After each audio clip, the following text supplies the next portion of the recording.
ಕಾಂಚನ ಮನಸ್ಸಿಗೆ ಒಂದು ಯೋಚನೆ ಬಂತು. ರಜಾ ಹಾಕಿ ಶಿವಮೊಗ್ಗಕ್ಕೆ ಯಾಕೆ ಹೋಗಿ ಬರಬಾರದು? ಕೆಲವೊಮ್ಮೆ ಇಂಥ ಆಸೆ ಮೂಡಿದ್ದುಂಟು. ಆದರೆ ಚಿಗುರುವ ಮುನ್ನವೇ ಕಮರಿ ಹೋಗುತ್ತಿತ್ತು. ಒಬ್ಬರಲ್ಲಿ ಒಬ್ಬರು ಬರುತ್ತಿದ್ದರು. ಶೇಷಣ್ಣ ಒಂಟಿಯಾಗಿ, ಕೆಲವೊಮ್ಮೆ ಕುಟುಂಬ ಸಮೇತನಾಗಿ ಬರುತ್ತಿದ್ದ.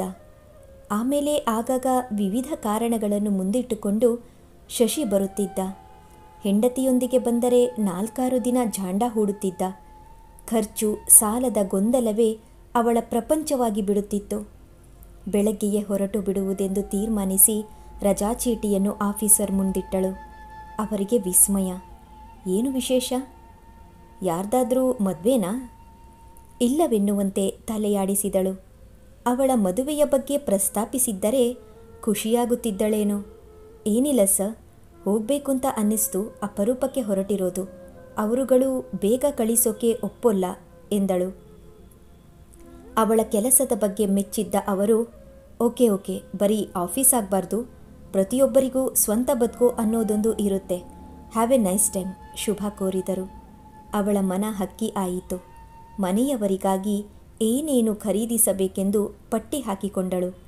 ಕೈ ತುಂಬ ಸಂಬಳ ನಿಜ, ಆದರೆ ಅಲ್ಪ ಸ್ವಲ್ಪ ಹಣ ಉಳಿಸಲು ಕೂಡ ಅವಳಿಂದ ಸಾಧ್ಯವಿರಲಿಲ್ಲ. ಅವಳದೆನ್ನುವ ಉಳಿಕೆಯ ಖಾತೆ ಬ್ಯಾಂಕ್ನಲ್ಲಿ ಇರಲೇ ಇಲ್ಲ. ಶೇಷು ಒಮ್ಮೆ ಬಂದು ಮಗನ ಅನಾರೋಗ್ಯವೆಂದು ಹಣ ಪಡೆದುಕೊಂಡು ಹೋದರೆ ಶಶಿ ಇನ್ನೊಂದು ಕಾರಣ ಹೇಳಿಕೊಂಡು ಬರುತ್ತಿದ್ದ. ಒಂದಲ್ಲ ಒಂದು ಕಾರಣಕ್ಕೆ ಸಾಲ ಮಾಡಿ ತೀರಿಸಬೇಕಿತ್ತು.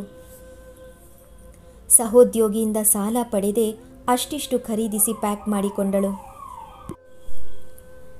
ಶಿವಮೊಗ್ಗ ಬಸ್ಸು ಹತ್ತಿದಾಗ ಯಾವುದೋ ಉತ್ಸಾಹ, ಸಂಭ್ರಮ ಅವಳಲ್ಲಿ ಮೂಡಿತು. ಹುಟ್ಟಿ ಬೆಳೆದು ವಿದ್ಯಾಭ್ಯಾಸ ಮುಗಿಸಿದ್ದು ಅಲ್ಲೇ. ಸುತ್ತಮುತ್ತಲ ಮಲೆನಾಡಿನ ಚಿತ್ರಗಳು ಅವಳೆದೆಯಲ್ಲಿ ಹಚ್ಚ ಹಸಿರು. ಈ 10 ವರ್ಷಗಳು ದೂರವಿದ್ದಿದ್ದು ಹೇಗೆ ಚಿಂತಿಸಿದಳು. ಬಸ್ಸು ಇಳಿದವಳು ಸುತ್ತಲೂ ನೋಟ ಹರಿಸಿದಳು. ಇಲ್ಲೆಲ್ಲ ಓಡಾಡಿದ ನೆನಪು. ಪ್ರೈಮರಿಯಿಂದ ಡಿಗ್ರಿಯವರೆಗೂ ಕಲಿತಿದ್ದು ಇಲ್ಲೇ. ನೀವು ಕಾಂಚನ ಅಲ್ವಾ? ಸನಿಹದಲ್ಲಿನ ಸ್ವರಕ್ಕೆ ಬೆಚ್ಚಿ ನೋಟವೆತ್ತಿದಳು. ನಿಂತಿದ್ದ ವ್ಯಕ್ತಿಯ ಕಣ್ಣುಗಳಲ್ಲಿ ಪರಿಚಯದ ಜೊತೆ ಆತ್ಮೀಯತೆಯೂ ಉಕ್ಕಿತು. ನಿನ್ನ ನೋಡಿ 10 ವರ್ಷಗಳಾದರೂ ನನ್ನ ಕಣ್ಣುಗಳು ಮೋಸ ಮಾಡಲಿಲ್ಲ. ಹೇಗಿದ್ದಿ ಕಾಂಚನ? ಪ್ರಶ್ನಿಸಿದಾಗ ಅವಳಲ್ಲಿ ಅರಿವು ಮೂಡಿದ್ದು, ಪ್ರಭು ಅಲ್ವಾ? ಹಣೆಯ ಮೇಲೆ ಒತ್ತಾಗಿದ್ದ ಕಪ್ಪು ಕೂದಲು ಸ್ವಲ್ಪ ಹಿಂದಕ್ಕೆ ಸರಿದಿದ್ದು ಅವಳ ಗಮನಕ್ಕೆ ಬಂತು. ಅವಳ ಕೈಯಲ್ಲಿನ ಸೂಟ್ಕೇಸ್ ಕಿತ್ತುಕೊಂಡು, ಇನ್ನೂ ಕಣಿ ಕೇಳು, ಇದೇನು ಇದ್ದಕ್ಕಿದ್ದಂತೆ ಶಿವಮೊಗ್ಗಕ್ಕೆ ಬಂದಿದ್ದು? ಅಂತೂ ನಿಂಗೆ ನೆನಪಿದೆ? ಹಂಗಿಸಿದ ಕೂಡ. ಆಟೋವರೆಗೂ ಇಬ್ಬರು ಜೊತೆಯಾಗಿಯೇ ಹೆಜ್ಜೆ ಹಾಕಿದರು. ಸೂಟ್ಕೇಸ್ ತಾನೇ ಇಟ್ಟ ಪ್ರಭು. ಹಾಗೆ ಹೊರಟು ಬಿಡಬೇಡ, ಇದು ನನ್ನ ಇನ್ಸ್ಟಿಟ್ಯೂಷನ್ ವಿಳಾಸ. 10ರಿಂದ 5ರೊಳಗೆ ಅಲ್ಲಿಗೆ ಬಾ, ಇಲ್ದಿದ್ರೆ ಮನೆಗೆ ಬಾ. ಅಷ್ಟಿಷ್ಟು ಬದಲಾಗಿರಬಹುದು, ಆದರೆ ಮನೆ ಅದೇ ಜಾಗದಲ್ಲಿದೆ ಹಾಸ್ಯವಾಗಿ ಹೇಳಿ ಕೈ ಬೀಸಿದ. ಪ್ರಭು ಹೆಡ್ ಮಾಸ್ಟರ್ ಸುಬ್ಬಯ್ಯನವರ ಮಗ. ಇವಳು ಪರ್ಮನೆಂಟ್ ಆಗಿ ಅವರ ಮನೆಯ ಪಾಠದ ವಿದ್ಯಾರ್ಥಿನಿ. ಅಕ್ಷರ ತಿದ್ದಿ ಹಾಕಿಕೊಟ್ಟ ಅವರೇ ಪ್ರೌಢಶಾಲೆಯವರೆಗೂ ಪಾಠ ಹೇಳಿದ್ದರು. ಕೆಲವೊಮ್ಮೆ ಅವರಿಲ್ಲದಿದ್ದಾಗ ಪ್ರಭು ಪಾಠ ಹೇಳಿದ್ದ. ತಾನು ಬುದ್ಧಿವಂತ ಎನ್ನುವ ಜಂಬದ ಜೊತೆ ಓದದ ಹುಡುಗರನ್ನು ಕಂಡರೆ ವಿಪರೀತ ಕೋಪ. 1-2 ಸಲ ಅವನ ಕೈಯಲ್ಲಿನ ಬೆತ್ತದ ಏಟಿನ ರುಚಿಯುಂಡು ತಾನು ಪಾಠಕ್ಕೆ ಹೋಗುವುದಿಲ್ಲವೆಂದು ಸತ್ಯಾಗ್ರಹ ಹೂಡಿದ್ದುಂಟು. ಆಗ ಬಂದ ಪ್ರಭು, ದೇವರಾಣೆ, ಗಾಡ್ ಪ್ರಾಮಿಸ್, ನಿನ್ನ ಯಾವಾಗಲೂ ಹೊಡೆಯೋಲ್ಲ, ಪ್ಲೀಸ್ ಬಾಮ್ಮ, ರಮಿಸಿ ಕರೆದೊಯ್ದಿದ್ದ. ಅಂದಿನಿಂದ ಬಹಳ ಆತ್ಮೀಯವಾಗಿ ಅವಳನ್ನು ಕಂಡಿದ್ದ. ಮೇಡಮ್, ಆಟೋದವನು ಎಚ್ಚರಿಸಿದಾಗಲೇ ಅವಳು ವಾಸ್ತವಕ್ಕೆ ಬಂದಿದ್ದು. ಸಾರಿ, ಸೂಟ್ಕೇಸ್ ಏರ್ಬ್ಯಾಗ್ ಕೆಳಗಿಳಿಸಿಕೊಂಡು ಹಣ ಕೊಟ್ಟಳು. ಮನೆಯತ್ತ ತಿರುಗಿದವಳು ಹಾಗೆಯೇ ನಿಂತು ಬಿಟ್ಟಳು. ಅಪಾರ ಬದಲಾವಣೆಗಳಾಗಿದ್ದವು. ಸಣ್ಣ ಮರದ ಗೇಟಿನ ಬದಲಾಗಿ ಸ್ವಲ್ಪ ದೊಡ್ಡದಾಗಿದ್ದ ಕಬ್ಬಿಣದ ಗೇಟು ಅಲಂಕರಿಸಿತ್ತು. ಮುಂದಿನ ಮರಗಳು ಸವರಿ ಹೋಗಿದ್ದವು. ಮೇಲೆ ಹೊದೆಸಿದ ಹೆಂಚಿಗೆ ಬದಲಾಗಿ RCC ಮೋಲ್ಡ್. ಕಾಂಪೌಂಡ್ನಲ್ಲಿದ್ದ ಹೂ ಮತ್ತು ಕ್ರೋಟನ್ ಪಾಟುಗಳು ಸ್ಥಿತಿವಂತರೆಂದು ಸಾರಿ ಹೇಳಿದಂತಾಯಿತು. ಕಾಂಚನ ಬಿಡುಗಡೆಯ ನಿಟ್ಟುಸಿರು ಬಿಟ್ಟಳು. ಪ್ರತಿ ಸಲ ಯಾರು ಬಂದರೂ ತಾಪತ್ರಯಗಳನ್ನು ತೋಡಿಕೊಂಡು ಒಂದಿಷ್ಟು ಹಣ ಪಡೆದುಕೊಳ್ಳುವುದು ಮಾತ್ರವಲ್ಲದೆ ಅವಳನ್ನು ಸಾಲಗಾರಳನ್ನಾಗಿ ಮಾಡಿ ಹೋಗುತ್ತಿದ್ದರು. ಹಿಂದಿನಿಂದ ಬಂದ ಸ್ಕೂಟರ್ ಅವಳ ಪಕ್ಕದಲ್ಲಿಯೇ ನಿಂತಿತು. ಹೆಲ್ಮೆಟ್ ತೆಗೆದ ವ್ಯಕ್ತಿ ಅವಳ ಪ್ರೀತಿಯ ತಮ್ಮ ಶಶಿ. ಅರೆ, ಇದೇನಿದು, ದಿಢೀರಂತ ಬಂದ್ಬಿಟ್ಟಿದ್ದೀಯಾ? ಒಂದು ಪತ್ರ ಹಾಕಿದ್ರೆ ಬಸ್ ಸ್ಟ್ಯಾಂಡ್ಗೆ ಬರ್ತಾ ಇದ್ನಲ್ಲ ಎನ್ನುತ್ತಲೇ ನೆಲದ ಮೇಲಿದ್ದ ಸೂಟ್ಕೇಸ್ ಕೈಗೆತ್ತಿಕೊಂಡ. ಸ್ಕೂಟರ್ನತ್ತ ನೋಡಿದಳು ಕಾಂಚನ. ಹೊಚ್ಚ ಹೊಸತು. ರೋಡಿಗೆ ಬಂದು 1-2 ತಿಂಗಳು ಆಗಿರಬಹುದು. ಹೊಸ್ದಾಗಿ ತಗೊಂಡ್ಯಾ ಸ್ಕೂಟರ್? ಕೇಳಿದಳು. ಅವನಿಗೆ ತಡವರಿಸಿದಂತಾಯಿತು. ಹಿಂದಿನ ತಿಂಗಳು ಹೋಗಿ ನನ್ನ ಓಡಾಟಕ್ಕೆ ಒಂದು ಹಳೆ ಮೊಪೆಡ್ ಆದರೂ ಬೇಕು. ಸೈಕಲ್ ತುಳಿದು ತುಳಿದು ಸಾಕಾಗಿದೆ ಎಂದು ತನ್ನ ಅಪಾರ ತಪ್ಪುಗಳನ್ನು ತೋಡಿಕೊಂಡು 5,000 ಕಾಂಚನಾಳಿಂದ ಪಡೆದು ಬಂದಿದ್ದ. 2% ಬಡ್ಡಿಯಂತೆ. ಪಿವನ್ ರಹೀಂ ಹತ್ತಿರ ಸಾಲ ಕೊಡಿಸಿದ್ಲು. ಸದ್ಯ ನಮಗೆಲ್ಲಿ ಆ ಪುಣ್ಯ ಇದೆ. ನನ್ನ ಫ್ರೆಂಡು ನನ್ನ ಹಳೆ ಮೊಪೆಡ್ ಮೆಕ್ಯಾನಿಕ್ ಹತ್ರ ಇದೆ ಎಂದ. ತುಂಬ ನೊಂದುಕೊಂಡಳು ಕಾಂಚನ. ವರಾಂಡಾ ಒಡೆಸಿ ಹಾಲ್ ದೊಡ್ಡದು ಮಾಡಿದ್ದರು. 2 ಸೋಫಾ ಸೆಟ್ಟು, ನಡುವೆ ಅಂದವಾದ ಟೀಪಾಯಿ, ಅದರ ಮೇಲೆ ಪ್ಲಾಸ್ಟಿಕ್ ಹೂಗಳು ಸಿಕ್ಕಿಸಿದ್ದ ಹೂದಾನಿ.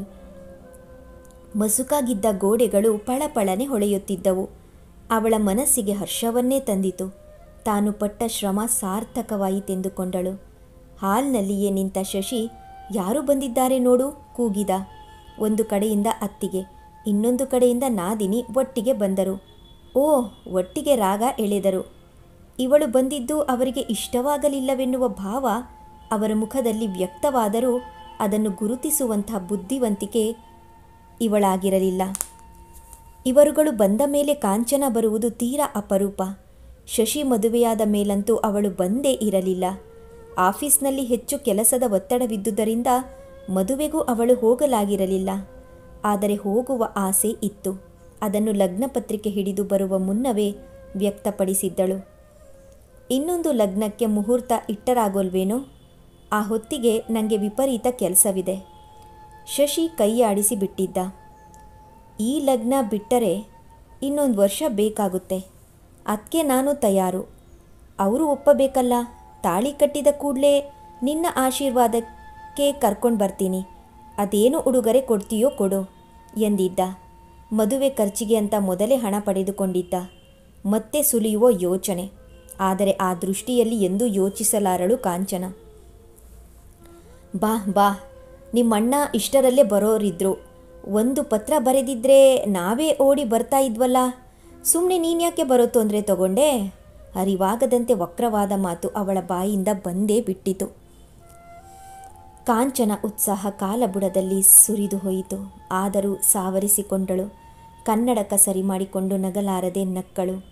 ಕೋಣೆಯೊಳಕ್ಕೆ ಹೋದವಳು ಸುಮ್ಮನೆ ಕೂತು ಬಿಟ್ಟಳು. ಶೇಷು, ಶಶಿ ಅವಳ ಮುಂದೆ ಬಿಡಿಸಿಡುತ್ತಿದ್ದ ಮನೆಯ ಪರಿಸ್ಥಿತಿಯೇ ಬೇರೆ. ಒಪ್ಪತ್ತಿನ ಊಟಕ್ಕೆ ತಾವು ಪರದಾಡುತ್ತಿದ್ದೇವೆಂಬ ಭಾವ ಅವಳಲ್ಲಿ ಮೂಡಿಸಿಬಿಟ್ಟಿದ್ದರು.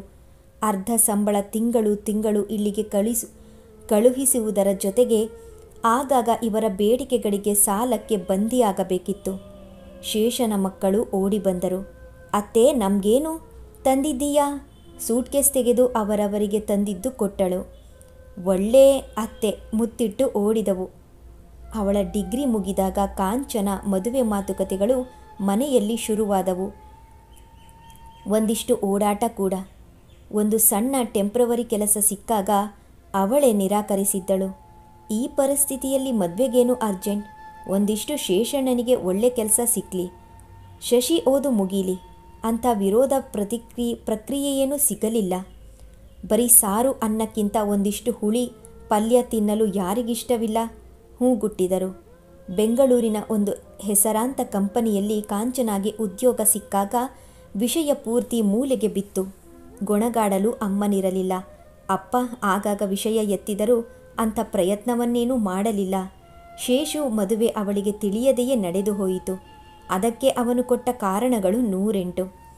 10 ವರ್ಷದಿಂದ ನಿರಂತರವಾಗಿ ಅವಳಿಂದ ಹಣ ಪಡೆಯುತ್ತಿದ್ದರು. ಒಮ್ಮೆಯಾದರೂ ಅವಳ ಬಗ್ಗೆ ಕೇಳಿದವರಾಗಲಿ ಬಾ ಎಂದವರಾಗಲಿ ಇರಲಿಲ್ಲ. ಅವರುಗಳು ಸಂಸಾರ ಸಮೇತ ಬಂದು ವಾರಗಟ್ಟಲೆ ಜಾಂಡ ಹೂಡಿ ಅವಳ ಕೈಯಲ್ಲಿನ 4 ಕಾಸು ಖರ್ಚು ಮಾಡಿಸಿ ಪರದಾಡುವವರಂತೆ ಮಾಡುತ್ತಿದ್ದರು. ಅದರಲ್ಲೂ ಕಾಂಚನಾಗೆ ಸಂತೋಷವೇ. ತನ್ನ ಒಡಹುಟ್ಟಿದವರು ತನ್ನವರು ಎನ್ನುವ ಅಭಿಮಾನ ಮೆಟೀರಿಯಲಿಸ್ಟ್ ಆಗಿ ಯೋಚಿಸಲು ಅವಕಾಶವನ್ನೇ ಮಾಡಿಕೊಟ್ಟಿರಲಿಲ್ಲ. ಕಾಫಿ ತಂದುಕೊಟ್ಟ ಶೇಷು ಹೆಂಡತಿ ಅಕ್ಕರಿಯಿಂದ ಹತ್ತಿರ ಕೂತಳು. ನಿಮ್ಮಣ್ಣನಿಗೆ ಸದಾ ನಿಂದೇ ಜಪ. ಈಚೆಗೆ ಒಂದಿಷ್ಟು ಸಾಲ ಮಾಡಿಕೊಂಡಿದ್ದಾನೆ.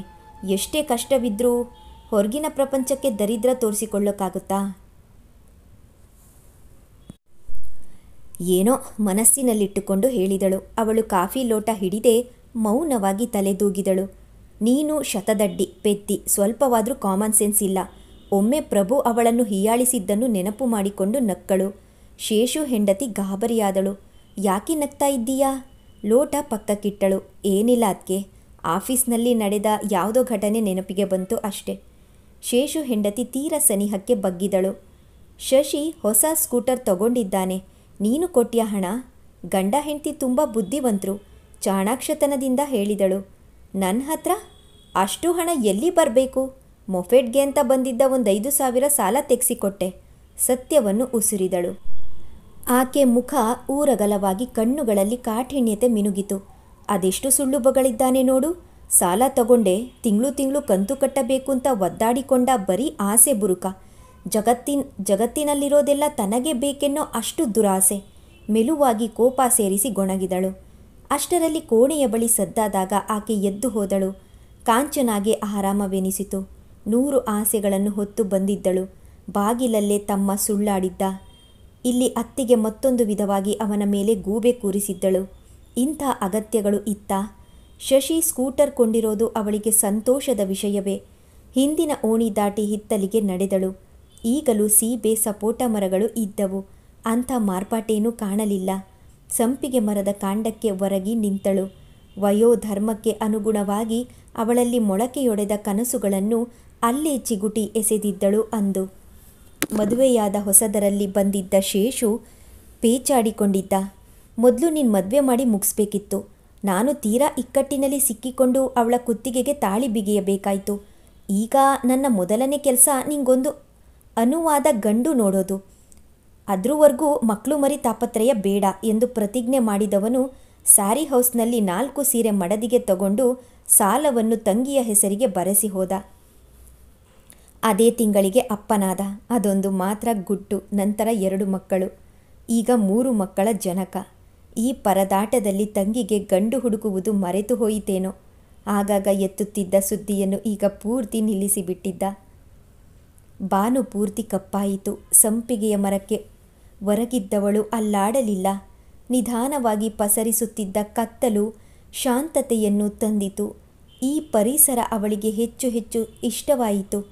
ತಾನು ಇಲ್ಲೇ ಏಕೆ ಉಳಿದು ಬಿಡಬಾರದು? ಶೇಷು ಸ್ವರ ಅವಳನ್ನು ಅಲುಗಿಸಿತು. ಇದೇನು ಕಾಂಚನ, ಇದ್ದಕ್ಕಿದ್ದಂತೆ ಬಂದ್ಬಿಟ್ಟೆ. ವರ್ಷಗಳ ಮೇಲೆ ಮನೆಗಾಗಿ ದುಡಿದು ಸುರಿಯುತ್ತಿದ್ದ ತಂಗಿಯನ್ನು ವಿಚಾರಿಸಿದ್ದು ಈ ರೀತಿ. ಬೇಜಾರಾಯಿತು, ಬಂದೆ, ಇಷ್ಟೇ ಹೇಳಿದ್ದು. ಪ್ರತ್ಯಕ್ಷವಾಗಿ ಸ್ಪಷ್ಟಪಡಿಸದಿದ್ದರೂ ಅವನಿಗೆ ತಂಗಿ ಬಂದಿದ್ದು ಇಷ್ಟವಾಗಲಿಲ್ಲ. ಇತ್ತೀಚೆಗೆ ತಾವು ಹೆಚ್ಚು ಅನುಕೂಲವಾಗಿದ್ದು ಅವಳಿಂದ ಮುಚ್ಚಿಡುವ ಅಗತ್ಯವಿತ್ತು. ಊಟದ ನಂತರ ಲೋಕಾಭಿರಾಮವಾಗಿ ಶೇಷು ಹೇಳಿದ. ನೀನು ಬಂದಿದ್ದು ಒಂದು ರೀತಿಯಲ್ಲಿ ಒಳ್ಳೆಯದೇ. ಇವಳಿಗೆ ಸದಾ ನಿನ್ನ ಧ್ಯಾನವೇ. ಜೊತೆಯಲ್ಲೇ ಕರ್ಕೊಂಡು ಹೋಗು. ಮುಂದೆ ಅವಳ ಓದಿಗೂ ಅನುಕೂಲ. ಮಗಳ ಕೆನ್ನೆಯನ್ನು ಪ್ರೀತಿಯಿಂದ ಸವರತೊಡಗಿದ. ಇದುವರೆಗೂ ಬಂಧಿಸಿದ ಸರಪಣಿಗಿಂತ ಈ ಬಳ್ಳಿ ಅತ್ಯಂತ ಭದ್ರವಾಗಿ ಬೆಸುಗೆಯಾಗಬಹುದೆಂಬ ಹಂಚಿಕೆ. ಅಪ್ಪನ ಇನ್ನೊಂದು ಮಗ್ಗುಲಿಗೆ ಕೂತಿದ್ದ ಚಂದ್ರು, ನಾನು ಹೋಗ್ತೀನಿ ಬೆಂಗಳೂರಿಗೆ. ಶೇಷು ಮಗನನ್ನು ಹತ್ತಿರ ಕೆಳೆದುಕೊಂಡು, ನೋಡಿದ್ಯಾ ಕಾಂಚನ, ನೀನುಂದ್ರೆ ಇವರಿಗೆ ಎಷ್ಟೊಂದು ಅಕ್ಕರೆ. ಓದಿನ ದೃಷ್ಟಿಯಿಂದ ಹುಡುಗರು ಅಲ್ಲಿರೋದೇ ಒಳ್ಳೆಯದು. ನಿಂಗೂ ಜೊತೆಯಾಗುತ್ತೆ. ತಮ್ಮ ನಿರ್ಧಾರ ಪ್ರಕಟಿಸಿಬಿಟ್ಟರು. ಅದಕ್ಕೆ ಹೆಂಡತಿಯಿಂದಲೂ ಅಸ್ತು. ನಾನು ಈ ಮಾತನ್ನ ವರ್ಷದ ಹಿಂದೆ ಹೇಳಿದೆ. ಕಾಂಚನ ಕೈಯಲ್ಲಿ ಬೆಳೆದ್ರೆ ಒಂದಿಷ್ಟು ಶಿಸ್ತು ಬೆಳೆಯುತ್ತೆ. ಮುಂದಿನ ವಿಷಯಗಳ ಬಗ್ಗೆಯೂ ಆಡಿ ಮುಗಿಸಿಬಿಟ್ಟರು.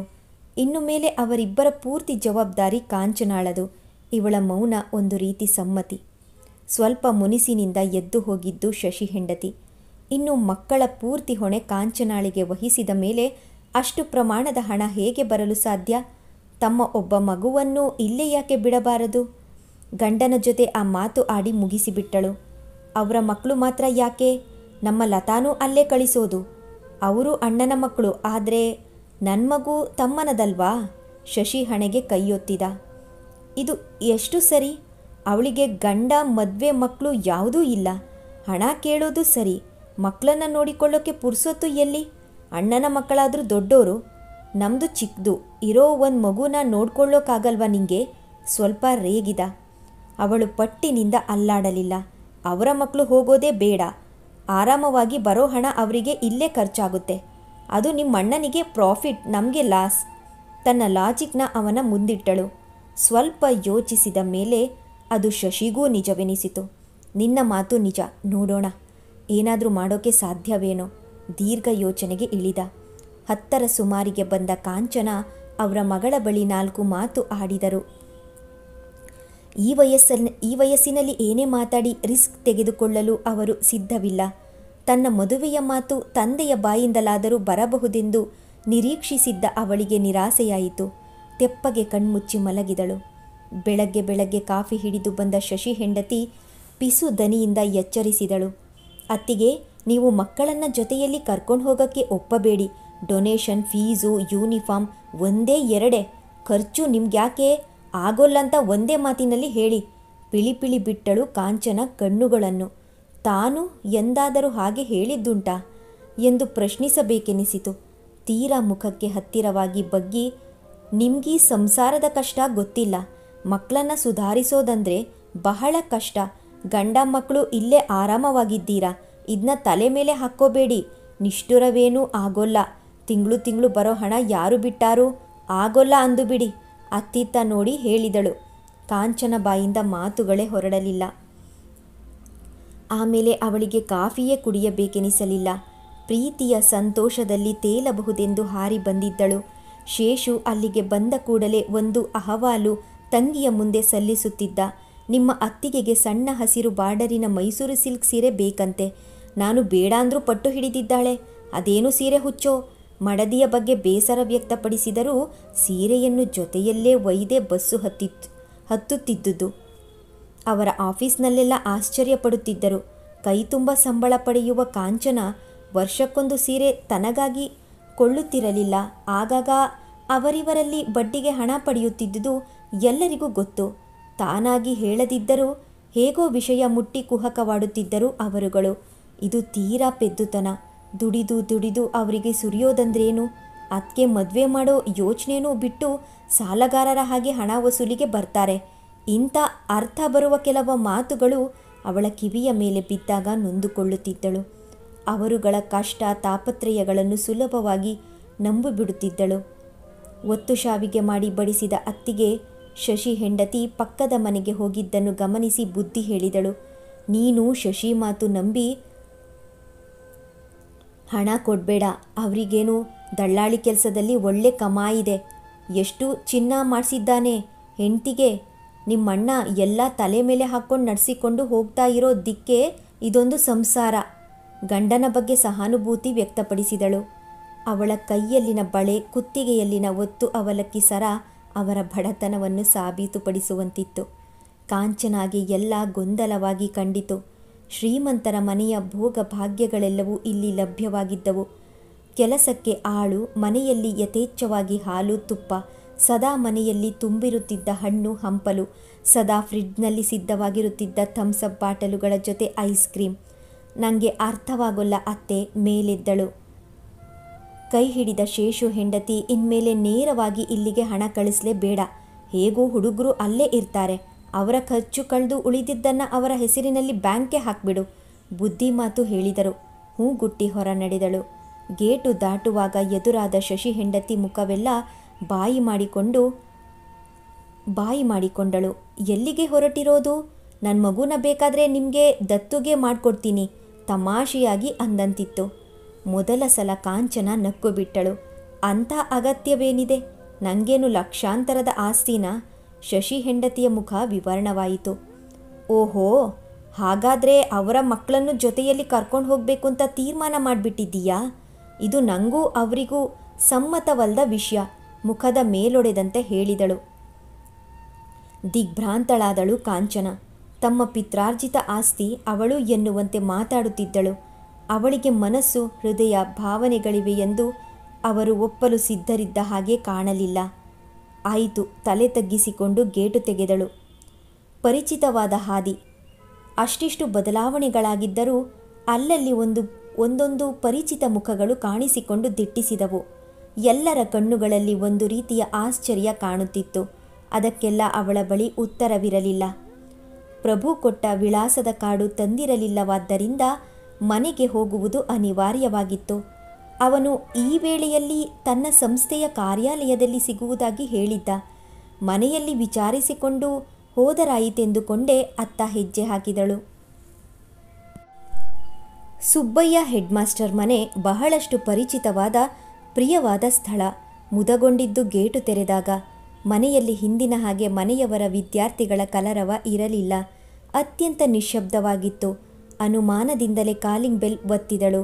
ಪಂಚೆಯಲ್ಲಿಯೇ ಇದ್ದ ಪ್ರಭು ಬಂದು ಬಾಗಿಲು ತೆಗೆದವನು ಕಣ್ಣರಳಿಸಿದ. ಗುಡ್, ನೀನ್ ಬಂದು ಬೀಗ ನೋಡಿ ಹೋಗೋ ಹಾಗೆ ಆಗಲಿಲ್ಲ. ಅನಿರೀಕ್ಷಿತವಾಗಿಯೇ ಮನೆಯಲ್ಲಿ ಉಳಿದುಕೊಂಡಿದ್ದು. ಬಾ ಒಳ್ಗೆ. ಬಾಗಿಲನ್ನು ಮತ್ತಷ್ಟು ಅಗಲವಾಗಿ ತೆಗೆದು ಆಹ್ವಾನಿಸಿದ. ಒಳಗೂ ನೀರವತೆ. ನೋಟ ಏರಿಸಿದವಳು ಆಶ್ಚರ್ಯಗೊಂಡಳು. ಏನು, ಯಾರೂ ಇಲ್ಲ ಮನೆಯಲ್ಲಿ? ಮೆಲುನಗೆ ಬೀರಿದ ಪ್ರಭು, ನಾನು ಅಪ್ಪ ಮಾತ್ರ ಮನೆಯಲ್ಲಿ ಇರೋದು. ಅವರು ಈ ಏರಿಯಾ MLAನ ನೋಡೋಕೆ ಹೋಗಿದ್ದಾರೆ. ದಾಕ್ಷಾಯಣಿ ಬಿಲೈನಲ್ಲಿದ್ದಾಳೆ. ಇನ್ನು ಚಾಮಿ ಅವನ ಮಾವನ ಮನೆಯಲ್ಲಿ ಉಳಿದುಕೊಂಡ. ಬಹಳ ವರ್ಷಗಳ ನಂತರ ಭೇಟಿ. ಕೂತ್ಕೋ. ಚೇರ್ ಸರಿಸಿ ಒಳಗೆ ಹೋದ. ಅದೇ ಹಳೆಯ ಕಾಲದ ಆಸನಗಳು. ಅಷ್ಟಿಷ್ಟು ವ್ಯತ್ಯಾಸಗೊಂಡಿದ್ದು ಗೋಡೆಗಳ ಬಣ್ಣ ಮಾತ್ರ. 2 ಕಪ್ ಕಾಫಿ ಹಿಡಿದುಕೊಂಡು ಬಂದು ಅವಳಿಗೊಂದು ಕೊಟ್ಟು ತಾನೊಂದು ಹಿಡಿದುಕೊಂಡ. ಈಗ ಹೇಳು, ನಿನ್ನ ವಿಷಯವೇನು? ಇನ್ನೂ ಮದುವೆ ಯೋಚನೆ ಮಾಡಿಲ್ವೇನು? ಹಗುರವಾಗಿ ಕೇಳಿದಾಗ ವಿಸ್ಮಿತಳಾದಳು. ಅಂದರೆ ತನಗೆ ಇನ್ನೂ ಮದುವೆಯಾಗುವ ಮನಸ್ಸು ಇದೆಯಾ? ವಿಷಯ ತೀರ ಹಳೆಯದಾಗಿ ಆಫೀಸ್ನಲ್ಲಾಗಲಿ ಸ್ನೇಹಿತರಾಗಲಿ ತಿಳಿದವರಾಗಲಿ ಆ ವಿಷಯ ಎತ್ತುವುದನ್ನು ನಿಲ್ಲಿಸಿದ್ದರು. ಇನ್ನು ಮನೆಯವರು ಪ್ರಸ್ತಾಪಿಸಿದರು. ಏಕಾಏಕಿ ಇಂಥ ಪ್ರಶ್ನೆ ಕೇಳಿದಾಗ ಅವಳಿಗೆ 8ನೇ ಅದ್ಭುತ ಕಂಡಂತಾಯಿತು. ಅವನು ನಕ್ಕು ಬಿಟ್ಟ. ಯಾಕೆ ಆಶ್ಚರ್ಯವೇ? ನಿಮ್ಮ ಮನೆಯ ಆರ್ಥಿಕ ಪರಿಸ್ಥಿತಿಯ ಸುಧಾರಣೆಗೋಸ್ಕರ ತಾನೇ ನೀನು ದುಡಿಯೋಕೆ ಆರಂಭಿಸಿದ್ದು. ಇದ್ದ ಸಣ್ಣ ಕೆಲಸ ಬಿಟ್ಟು ದೊಡ್ಡ ಮೊತ್ತದ ಪಗಾರ ಸಿಗುತ್ತೆ ಅಂತ ಬೆಂಗಳೂರಿಗೆ ಹೋಗಿದ್ದು. ಈಗ ಅದೆಲ್ಲ ಪರಿಹಾರವಾಗಿದೆ. ಶೇಷು ಕಾಂಟ್ರಾಕ್ಟ್ ಬಹಳ ಜೋರಾಗಿ ನಡೀತಿದೆ. 4-6 ಬಿಲ್ಡಿಂಗ್ಗಳನ್ನು ಒಟ್ಟೊಟ್ಟಿಗೆ ಮಾಡಿಸ್ತಾ ಇದ್ದಾನೆ. ಇನ್ನು ಶಶಿ ಮೈದಾ ಮುಟ್ಟಿದ್ದೆಲ್ಲ ಚಿನ್ನ. ಅಂಥದ್ರಲ್ಲಿ ಈಗಲೂ ನಿನ್ನ ಮದುವೆ ಮುಂದಕ್ಕೆ ಹಾಕೋದ್ರಲ್ಲಿ ಅರ್ಥ ಏನು? ಕೇಳಿದ. ಬಿಟ್ಟ ಕಣ್ಣುಗಳಿಂದ ಅಂದಿನ ಪಾಠವನ್ನು ಶ್ರದ್ಧೆಯಿಂದ ಆಲಿಸಿದಂತೆ ಇಂದಿನ ಅವನ ಮಾತುಗಳನ್ನು ಕೇಳಿದಳು. ಕುಡಿ ಕಾಂಚನ. ಕಾಫಿ ತಣ್ಣಗಾಗಿ ಹೋಯಿತು. ಮತ್ತೊಮ್ಮೆ ಹೇಳಿ ಎದ್ದು ಹೋದ. ಅವಳ ಮಿದುಳಿನಲ್ಲಿ ಒಂದು ರೀತಿಯ ವಿಪ್ಲವ. ಶೇಷಣ್ಣ ಶಶಿ ಮಾತುಗಳೆಲ್ಲ ನೆನಪಾಗಿ ಅವಳಿಗೆ ಅಳುವಂತಾಯಿತು. ಇಷ್ಟೊಂದು ಆದಾಯವಿದ್ದು ಕೂಡ ತಾಪತ್ರಯಗಳನ್ನು ಹೇಳಿಕೊಳ್ಳಬೇಕಿತ್ತ? ಸಂಬಳ ಬಂದ ಕೂಡಲೇ ಅರ್ಧ ಹಣಕ್ಕೆ ಡಿಡಿ ತೆಗೆದು ಕಳುಹಿಸುತ್ತಿದ್ದಳು. ಈಗಲೂ ಅವಳ ಖರ್ಚು ಮಿತಿಯಲ್ಲೇ.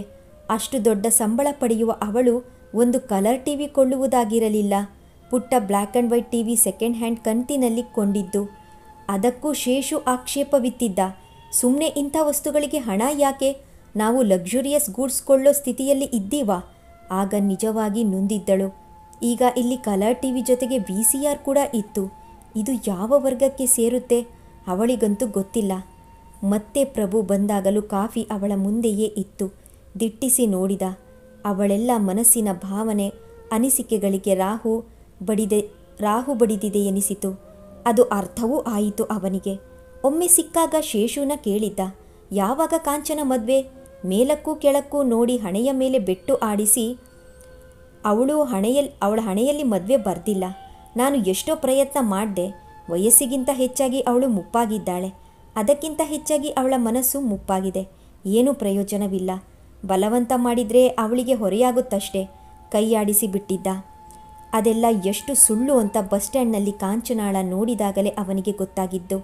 ವಯಸ್ಸಿಗಿಂತ ಚಿಕ್ಕವಳಾಗಿ ಕಾಣುತ್ತಿದ್ದಳು. ಮುಖದಲ್ಲಿ ಮಾರ್ದವತೆ, ಕಣ್ಣುಗಳಲ್ಲಿ ಮಿಂಚು, ಸ್ವರದಲ್ಲಿ ಮೃದುತನಕ್ಕೆ ಸ್ವಲ್ಪ ಮಬ್ಬು ಕವಿದಿತ್ತು. ಅಷ್ಟೇ. ಅದನ್ನು ಒತ್ತಟ್ಟಿಗೆ ಸರಿಸುವುದು ಅಷ್ಟೇನೂ ಕಷ್ಟವಲ್ಲ. 35 ಸ್ವಲ್ಪ ತಡವಾದರೂ ಮದುವೆ ವಯಸ್ಸು ಮೀರಿಲ್ಲ ಎನ್ನುವುದು ಅವನ ಭಾವನೆ. ಎದುರಿಗೆ ಕೂತು ಯೋಚಿಸಿದ. ಕಾಂಚನನ್ನ ಎಕ್ಸ್ಪ್ಲಾಯ್ಟ್ ಮಾಡುತ್ತಿರುವುದು ಬೇರೆಯವರಲ್ಲ, ಸ್ವಂತ ಅಣ್ಣ ತಮ್ಮಂದಿರು. ಇದು ಅವಳನ್ನು ಎಲ್ಲಿಗೆ ಒಯ್ದು ನಿಲ್ಲಿಸಬಹುದು? ಬೇರೆ ಕಾಫಿ ತರ್ತೀನಿ. ಕಪ್ನ ಒಳಗೊಯ್ದ. ಆಫೀಸ್ ಕೆಲಸ ನೀಟಾಗಿ ಮಾಡುವುದು, ತಿಂಗಳಿಗೊಮ್ಮೆ ಹಣ ಕಳಿಸುವುದು, ಅಣ್ಣ ತಮ್ಮ ಹೇಳುವ ತೊಂದರೆ ತಾಪತ್ರಯಗಳನ್ನು ಮೌನವಾಗಿ ಕೇಳಿ ಅವರಿಗೆ ಹಣ ಒದಗಿಸುವುದು, ಅದನ್ನು ತೀರಿಸುವುದಕ್ಕಾಗಿ ಪರದಾಡುವುದು, ಇದಿಷ್ಟೇ ಅವಳ ಬದುಕಾಗಿತ್ತು. ಒಂದು ರೀತಿಯಲ್ಲಿ ಸರಾಗವಾಗಿ ಸವೆಸುತ್ತಿದ್ದ ಜೀವನ ಇಲ್ಲಿಗೆ ಬಂದ ಮೇಲೆ ಗೊಂದಲಕ್ಕೆ ಒಳಗಾಗಿತ್ತು. ಶೇಷು ಹೆಂಡತಿ ಶಶಿ ಮಡದಿ ಹೇಳುವ ಮಾತುಗಳಿಂದ ಮಸ್ತಿಷ್ಕದ ಮೇಲೆ ಕವಿದಿದ್ದ ಧೂಳು ಪೂರ್ತಿ ಅಲ್ಲದಿದ್ದರೂ ಅಷ್ಟಿಷ್ಟು ಸರಿದಂತಾಗಿತ್ತು. ಪ್ರಭು ಈಗ ಕಾಫಿ ಜೊತೆ ಒಂದಷ್ಟು ಬಿಸ್ಕತ್ಗಳನ್ನು ತಂದಿಟ್ಟ. ಇನ್ನು ನನ್ನ ವಿಷಯ, ಸ್ವಂತ ಕೆಲಸ ಬಿಟ್ಟೆ, ಕಟ್ಟಿಕೊಂಡೋಳಿಗೆ ಇಷ್ಟವಾಗಿಲ್ಲ, ಡೈವರ್ಸ್ ಕೊಟ್ಟು ಹೋದಳು, ಸಹಿ ಹಾಕಿಕೊಟ್ಟೆ. ಈಗ ನಾನೇ ಒಂದು ವಿದ್ಯಾಸಂಸ್ಥೆ ನಡೆಸ್ತಾ ಇದ್ದೀನಿ. ಎಡರು ತೊಡರು ಸಹಜವೇ. ಅಪ್ಪ ನನ್ನ ಜೊತೆ ಇದ್ದಾರೆ ಅನ್ನೋ ಧೈರ್ಯ ವಿವರಿಸುವುದರ ಜೊತೆಗೆ ಅವಳನ್ನು ಮಾತಿಗೆಳೆದ. ಹೆಚ್ಚು ಹೆಚ್ಚು ಅವನೇ ಮಾತಾಡಿದ್ದು. ಅಲ್ಲೇ ಊಟವೂ ಆಯಿತು. ಜೊತೆಯಲ್ಲಿ ಕರೆದೊಯ್ದು ತಾನು ನಡೆಸುತ್ತಿರುವ ನರ್ಸರಿ, ಪ್ರೈಮರಿ, ಪ್ರೌಢಶಾಲೆಯನ್ನು ತೋರಿಸಿದ. ಆಫೀಸ್ಗೆ ಕರೆದೊಯ್ದು ತನ್ನ ಧ್ಯೇಯ ಧೋರಣೆಗಳನ್ನು ವಿವರಿಸಿದ. ಅವಳಲ್ಲಿ ಬದುಕಿನ ಆಸಕ್ತಿ ಕೆರಳಿತು. ನನಗೆ ಇಲ್ಲೊಂದು ಕೆಲಸ ಕೊಡ್ತೀಯಾ ಕೇಳಿಯೇ ಬಿಟ್ಟಳು. ಆಮೇಲೆ ಹೆದರಿದಳು ಕೂಡ. ವಾಹ್, ನೀನು ಬರ್ತೀನಂದರೆ ನನ್ನ ಸೀಟು ಬಿಟ್ಟು ಕೊಟ್ಟು ನಿಂಗೆ ಸೆಕ್ರೆಟ್ರಿ ಆಗ್ತೀನಿ. ಇವತ್ತಿಂದಲೇ ಜಾಯಿನ್ ಆದರೂ ಸಂತೋಷ, ತಮಾಷೆಯಾಗಿ ಹರ್ಷ ವ್ಯಕ್ತಪಡಿಸಿದ. ಅವಳ ಮುಖ ಮುದುರಿತು. ಶೇಷಣ್ಣನ ಕೇಳ್ತೀನಿ. ಕೇಳುವಾಗಿನ ಉತ್ಸಾಹ ಈಗ ಇರಲಿಲ್ಲ ಅವಳ ಸ್ವರದಲ್ಲಿ. ದೀರ್ಘವಾಗಿ ಅವಳನ್ನು ನೋಡಿ ನಕ್ಕು ಬಿಟ್ಟ. ಏನೇನೂ ಬೆಳೆದಿಲ್ಲ ಕಾಂಚನ. ನಿಂಗೆ ಸ್ವಂತ ಯೋಚನೆಗಳು, ಭಾವನೆಗಳು ಇಲ್ವಾ? 10 ವರ್ಷಕ್ಕಿಂತ ಹೆಚ್ಚು ಕಾಲ ಬೆಂಗಳೂರಿನಂಥ ಸಿಟಿಯಲ್ಲಿ ಒಂಟಿಯಾಗಿದ್ದು ದೊಡ್ಡ ಮ್ಯಾನೇಜ್ಮೆಂಟ್ನಲ್ಲಿ ಉತ್ತಮ ಪೋಸ್ಟ್ನಲ್ಲಿ ಇದ್ದವಳು ಈಗಲೂ ಶೇಷಣ್ಣನ ಕೇಳ್ತೀನಿ ಅಂತೀಯಲ್ಲ. ನಿಂಗಿಂತ ಅಲ್ಲಿ ಇಟ್ಟಿಗೆ ಹೊರೋ ಹೆಂಗ್ಸೆ ವಾಸಿ. ಎದುರು ಕಟ್ಟಡದಲ್ಲಿ ಇಟ್ಟಿಗೆ ಹೊರುತ್ತಿದ್ದ ಹೆಣ್ಣನ್ನು ಬೊಟ್ಟು ಮಾಡಿದ. ಅತ್ತ ಹರಿದ ಇವಳ ನೋಟ ಅಲ್ಲಿಯೇ ನಿಂತಿತು. ಯಾರೊಂದಿಗೋ ಜಗಳ ಕಾಯುತ್ತಿದ್ದಳು. ಅವಳು ಅವನ ಗಂಡ ಕುಡಿದು ಬಂದು ಗಲಾಟೆ ಮಾಡ್ತಾನೆ. ಅವಳ ಪ್ರತಿಭಟನೆ ಎಷ್ಟರ ಮಟ್ಟಿಗೆ ಇರುತ್ತೆ ಅಂದರೆ ಕೆಲವೊಮ್ಮೆ ಅವನಿಗೆ ಬಡಿದು ಬುದ್ಧಿ ಕಲಿಸಿದ್ದಾಳೆ. ತನ್ನ ದುಡಿಮೆಯ ಅರ್ಧ ಭಾಗ ಕೂಡಿಟ್ಟಿದ್ದಾಳೆ. ಅವಳಿಗೆ ತನ್ನದೇ ಆದ ಚಿಂತನೆಗಳೂ ಇವೆ. ವಿದ್ಯಾವಂತರಿಗಿಂತ ಪ್ರೌಢವಾಗಿ ಯೋಚಿಸಬಲ್ಲಳು. ಪ್ರಭು ಹೇಳಿದ ಮಾತುಗಳು ಅವಳ ಮಸ್ತಿಷ್ಕದ ಮೇಲಿನ ಧೂಳನ್ನು ಮತ್ತಷ್ಟು ಕೊಡವಿತು. ರಾತ್ರಿ ಊಟದ ಸಮಯದಲ್ಲಿ ಶೇಷು ಪ್ರಸ್ತಾಪಿಸಿದ. ನಾಳೆ ಬಸ್ಸಿಗೆ ರಿಸರ್ವೇಷನ್ ಮಾಡಿಸಿದ್ದೀನಿ. ಸಿಟಿಗೆ ಈಗಿನಿಂದಲೇ ಟ್ರೈ ಮಾಡಬೇಕು. ಅವಳ ಸೂಟ್ಕೇಸು ಎತ್ತಿ ಕೈಗಿತ್ತು ಟಾಟಾ ಮಾಡುವುದರ ಜೊತೆಗೆ ತನ್ನ 2 ಮಕ್ಕಳನ್ನು ಜೊತೆಗೆ ಕಳುಹಿಸಲು ತುದಿಗಾಲಲ್ಲಿ ನಿಂತಿದ್ದ. ಇನ್ನೂ ರಜಾ ಇದೆ ಅಂದಳು. ಅವನ ಮೂಗಿನ ತುದಿ ಕೆಂಪಾಯಿತು. ಇದ್ದರೇನು, ಅದಕ್ಕೂ ಲಾಲ್ಬಾಗ್, ಕಬ್ಬನ್ ಪಾರ್ಕ್ ತೋರಿಸಿಕೊಂಡು ಓಡಾಡು. ಇಲ್ಲಿದ್ದೇನು ಮಾಡ್ತೀಯಾ? ಅವಳ ಕುತ್ತಿಗೆ ಪಟ್ಟಿ ಹಿಡಿದು ಹೊರಗೆ ದಬ್ಬಿದಂತಾಯಿತು. ಅವಳಲ್ಲಿ ಇಷ್ಟರವರೆಗೆ ಸತ್ತಿದ್ದ ಧೈರ್ಯ ಒಗ್ಗೂಡಿದಂತಾಯಿತು. ಇಲ್ಲೇ ಇರೋ ತೀರ್ಮಾನ ಮಾಡಿದ್ದೀನಿ. ಒಂಟಿಯಾಗಿದ್ದು ಬೇಸತ್ತು ಹೋಗಿದೆ ಜೀವನ. ತಂಗಿಯ ಮಾತಿನಿಂದ ಅವನಿಗೆ ಶಾಕ್. ಏನಂದೆ? ಇಲ್ಲೇ ಇರ್ತೀಯಾ? ಅಷ್ಟು ಒಳ್ಳೆ ಕೆಲಸ ಬಿಡೋಕೆ ನಿಂಗೇನು ತಲೆ ಕೆಟ್ಟಿದ್ಯಾ? ಸುಮ್ಮನೆ ಬೆಳಗ್ಗೆ ಹೊರಡು. ಹೂಂಕರಿಸಿ ಎದ್ದು ಹೋದ. 2 ನಿಮಿಷದ ನಂತರ ಬಂದ. ಈ ಹುಡುಗರನ್ನ ಕರ್ಕೊಂಡು ಹೋಗೋದು ಬೇಡ, ಮಿಕ್ಕಿದ್ದು ನಾನು ನೋಡ್ಕೋತೀನಿ. ಹಣನ ನನ್ನ ಹೆಸರಿಗೆ ಕಳಿಸು. ಅವನ ಮುಲಾಜು ಯಾಕೆ? ನಾನು ನೈಟ್ ಬಸ್ಸಿಗೆ ರಿಸರ್ವೇಷನ್ ತರ್ತೀನಿ. ಕಾಲರ್ ಸರಿ ಮಾಡಿಕೊಂಡ. ಅಂತೂ ಅವಳನ್ನು ಇಲ್ಲಿರಿಸಿಕೊಳ್ಳಲು ಯಾರಿಗೂ ಸಮ್ಮತವಿಲ್ಲ. 5 ನಿಮಿಷ ಮೌನವಾಗಿ ತಲೆ ತಗ್ಗಿಸಿಕೊಂಡು ಕೂತವಳು ಉಸುರಿದಳು. ಬೆಂಗಳೂರು ಕೆಲಸಕ್ಕೆ ರಿಸೈನ್ ಮಾಡಿಬಿಡೋಣ ಅಂತ ಇಲ್ಲೇ ಇರ್ತೀನಿ. ಶಶಿಗೆ ನಖಶಿಕಾಂತ ಉರಿದು ಹೋಯಿತು. ನಿಂಗೆಲ್ಲೋ ತಲೆ ಕೆಟ್ಟಿದೆ. ಇಲ್ಲೇನಿದೆ ಮಣ್ಣು? ಸುಮ್ಮನೆ ಹೊರಡೋದು ನೋಡು. ರೇಗಿಯೇ ಬಿಟ್ಟ.